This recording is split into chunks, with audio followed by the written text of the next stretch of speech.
Vous nous suivez en direct, bienvenue à toutes et à tous. Je viens de l'annoncer à l'Assemblée nationale. Les députés nationaux ont voté en plénière ce lundi la loi portant statut des magistrats. Cette loi permet la création de l'ordre des magistrats et la mise en place d'un cadre normatif devant favoriser l'exercice de ce métier selon les normes édictées par la loi. Ce lundi 20 octobre, la Chambre basse du Parlement congolais a procédé au vote de la loi portant statut de magistrat.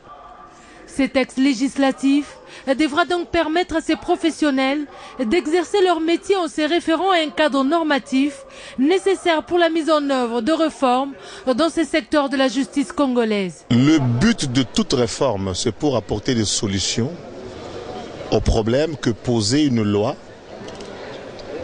lors de son exécution par le passé. Aujourd'hui, nous avons le mérite, nous l'Assemblée nationale, de donner à nos magistrats, en termes de fonctionnement, en termes de sanctions, en termes d'exécution, en termes de tout ce qui est lié à la magistrature, nous venons de donner un outil de travail qui permettra aux différentes juridictions de pouvoir appliquer des mesures et la loi dans toute sa grandeur. On voudrait que quand il y a faute, disons recherche de la faute, qu'il soit interdit pour permettre à ce que son hiérarchie continue à chercher la vérité. Et c'est seulement si après la faute est établie, et là c'est le Conseil supérieur qui décide de sa révocation. L'Assemblée nationale progresse avec la production législative et avant le 15 décembre, date de clôture de l'actuelle session, les députés nationaux devront abattre un travail des titans concernant la production législative à la Chambre basse du Parlement. Et puis en rapport avec la conférence des procureurs généraux, sachez que la conférence est bel et bien confirmée pour ce mercredi 22 octobre et non le 21 comme stipulé sur le carton d'invitation. Écho des partis politiques dans ce journal, nous vous parlons d'un d'entre eux qui vient de donner sa position sur la révision constitutionnelle. Il s'agit de l'ECT qui a réuni tout récemment ses membres pour faire le point sur notamment la restructuration du parti et faire part de l'avis de cette famille politique en rapport avec le débat sur la révision de la Constitution. Cette rencontre avait également permis aux membres de planifier quant à l'avenir par rapport aux enjeux électoraux qui pointent à l'horizon. Et puis, comme habituellement ce lundi à la primature, les différents membres de la Troïka stratégique se sont réunis autour du chef du gouvernement, Augustin Matata Ponyo. Il était question de faire une fois encore la lecture de la conjoncture économique de la République démocratique du Congo. 2 points étaient inscrits à l'ordre du jour, la journée de l'alimentation sur le plan international ainsi que la consolidation du cadre macro et économique. Au complexe administratif de la primature, les membres de la Troïka arrivent toujours sereins. Tour à tour, ils franchissent cette même porte qui s'ouvre tous les lundis déjà à 7 h du matin. Une fois à l'intérieur, un petit briefing avant de gagner cette salle où se trouve la table ronde autour de laquelle se discute l'évolution économique. Nemoyato semble des grands jours, peut-être parce que les indicateurs sont au vert dans son secteur. Il était question de revenir sur la journée internationale de l'alimentation où la République démocratique du Congo a pris part. Il est demandé au pays d'entreprendre des efforts pour favoriser l'inclusion financière en faveur des exploitations agricoles familiales et aussi de les aider à ce qu'ils puissent connaître une imitation pour qu'elles quittent, n'est-ce pas, l'agriculture de subsistance vers une agriculture selon le modèle d'entreprise commerciale. Déjà en défendant le budget exercice 2015 au Parlement, le chef du gouvernement voyait la RDC atteindre une croissance économique fin 2014 et c'est ce qu'avance d'ailleurs Jean-Paul Nemoyato. À 2 mois de la fin de l'année 2014, nous avons la certitude d'avoir un taux de croissance économique qui va se situer autour de 8,7%. Nous avons la stabilité des prix intérieurs parce que nous avons au cours de la semaine dernière connu un taux d'inflation hebdomadaire de 0,014%.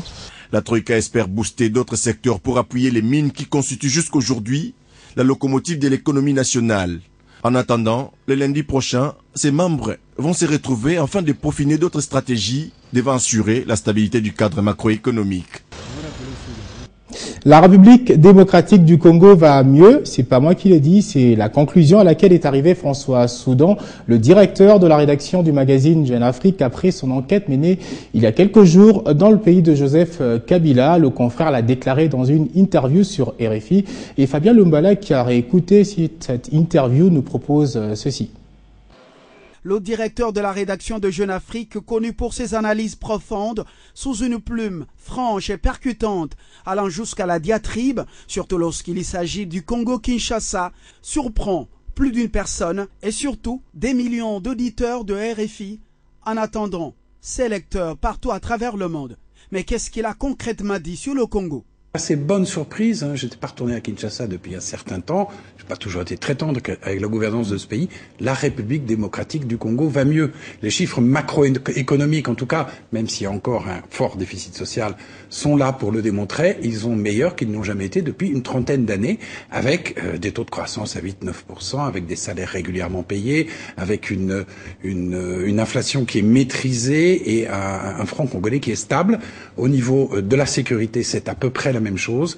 Les choses vont mieux, il reste encore des rébellions au Katanga et dans l'Est, mais la capacité de nuisance et d'attraction des milices prédatrices diminue au fur et à mesure qu'augmente la capacité de réaction et d'opérationnalité, si je puis dire, des forces armées congolaises. François Soudan confirme le message que le président Joseph Kabila a présenté au monde depuis la tribune de l'ONU. Un autre visage du Congo démocratique. Révision constitutionnelle, le sujet qui fâche. François Soudan a rencontré toutes les forces congolaises. Voici ce qu'il a déclaré. Donc vous avez trois discours autour de cela. Le discours de la majorité présidentielle, ça n'est plus un sujet tabou. Ils vous le disent. Nous voulons que Kabila reste. Il est le garant de la sécurité, de l'intégrité et du développement, quitte à passer par un référendum pour modifier la Constitution ou carrément changer de Constitution et passer à une 4e République. Vous avez un deuxième discours, l'opposition modérée, qui dit on ne veut pas qu'on touche à la Constitution, mais on est prêt à accepter un glissement du calendrier électoral, le temps de constituer des listes électorales propres. Et puis vous avez l'opposition radicale, qui est très divisée, mais qui se rejoint dans la transigence, parfois d'ailleurs dans l'outrance, une demande assez surréaliste de traduire Kabila devant la CPI, et qui, elle, dit ne touche pas à la Constitution, soutenue en cela par une partie de la hiérarchie catholique, en particulier par le cardinal Monsengo, qui est un prélat très politique, un petit peu comme on l'était à Rome au XVIe siècle, à l'époque des Borgias. L'intégralité des conclusions de son enquête en République démocratique du Congo, c'est à lire dans Jeune Afrique. Et puis dans le cadre de la structuration et assainissement du secteur de la santé en République démocratique du Congo, le gouvernement avait initié une enquête nationale de développement de l'informatique de santé dans le pays. Et ce lundi, un atelier de restitution a été organisé par la tutelle, atelier au cours duquel il a été présenté officiellement les données de ces recherches. Et puis ce lundi, les bus Esprit de Vie ont été mis en circulation à Kinshasa, capitale de la République démocratique du Congo. Ces bus octroyés à crédit aux particuliers visent le remplacement des véhicules Mercedes 207 appelés communément Esprit de Mort. Au total, 25 bus sont affectés dans un premier temps pour desservir la ligne Lemba Terminus fonction publique en passant par l'Institut supérieur de commerce. Vous vous souviendrez même que le go a été donné samedi dernier à Lemba par le ministre de Transport et Voies de Communication, Justin Kalumba. Le célèbre bus dit Esprit de Vie. Et oui, voilà une fois de plus une promesse qui est devenue réalité pour la modernisation du secteur de transport en RDC, détermination du gouvernement congolais. Justin Kalumba avait annoncé la mise en circulation de ces bus de marque Hyundai dès ce lundi et aujourd'hui, élèves, agents de l'État et bien d'autres passagers de la ligne Lemba Terminus fonction publique ont été bel et bien desservis, comme on peut le voir. Un soulagement pour eux. Et ceci, c'est à la satisfaction de tout le monde.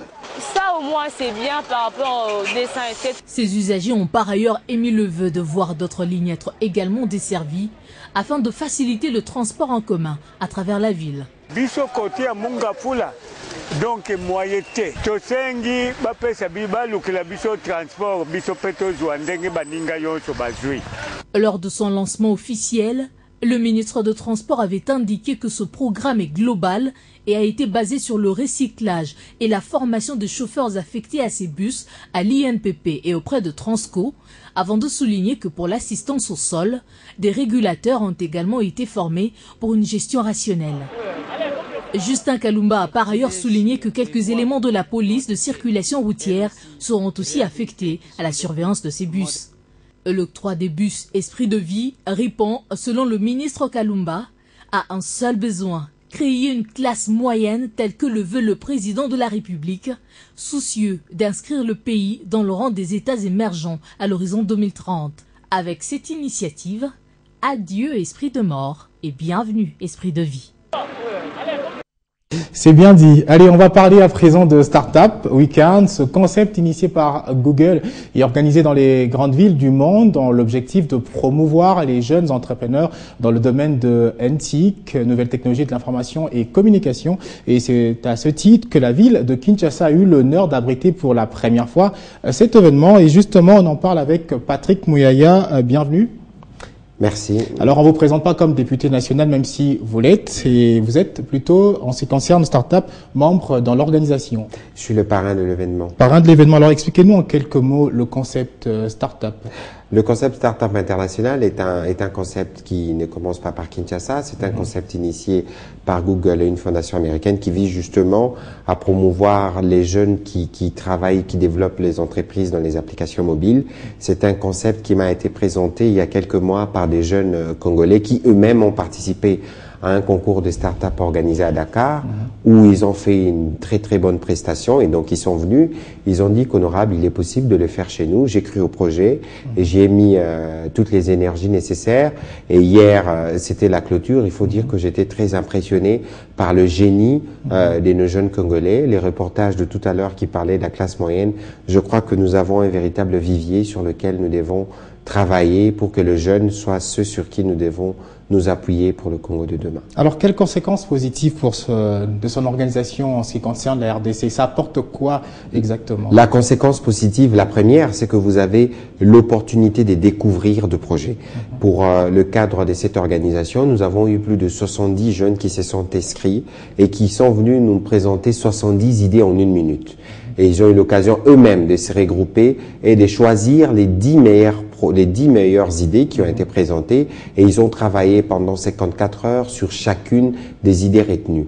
Et il faut dire que j'étais impressionné par la capacité de ces 10 jeunes gens qui sont pour la plupart étudiants qui n'ont pas encore vraiment d'expérience professionnelle, comment ça se passe, comment ils peuvent commercialiser leurs idées.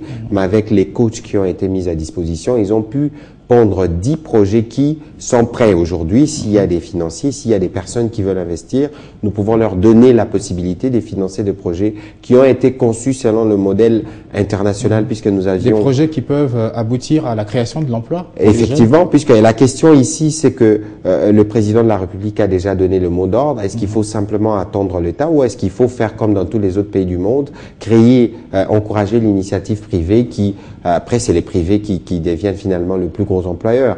L'idée ici, c'est de créer des emplois pour des jeunes, par des jeunes et par des jeunes, oui. Pour justement avoir cette possibilité d'avoir de jeunes qui sortent des universités, pas forcément comme demandeurs d'emploi, comme il y en a des millions ici, mais cette fois-ci, c'est d'avoir de jeunes qui sortent de l'université ou qui même, durant le parcours, peuvent devenir eux-mêmes patrons d'entreprise, créateurs d'emplois pour d'autres. Et donc, c'est ça le secret de cette organisation. Et nous avons été très honorés par le vice-premier ministre du budget, Daniel Mukoko, qui a ouvert la réunion. Et pas facile du Palou, vous également du Palou? Rien à voir en fait, puisque le concept des départs c'était un week-end, donc on était plutôt relax.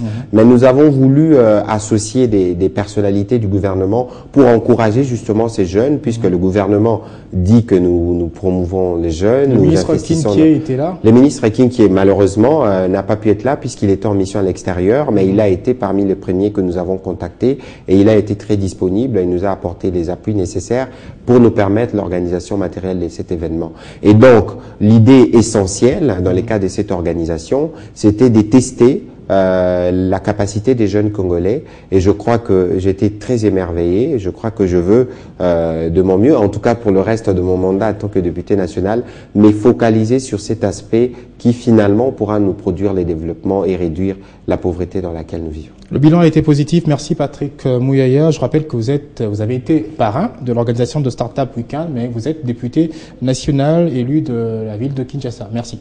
C'est moi qui vous remercie. Il y a peu, une forte délégation composée de membres du gouvernement provincial du Bandundu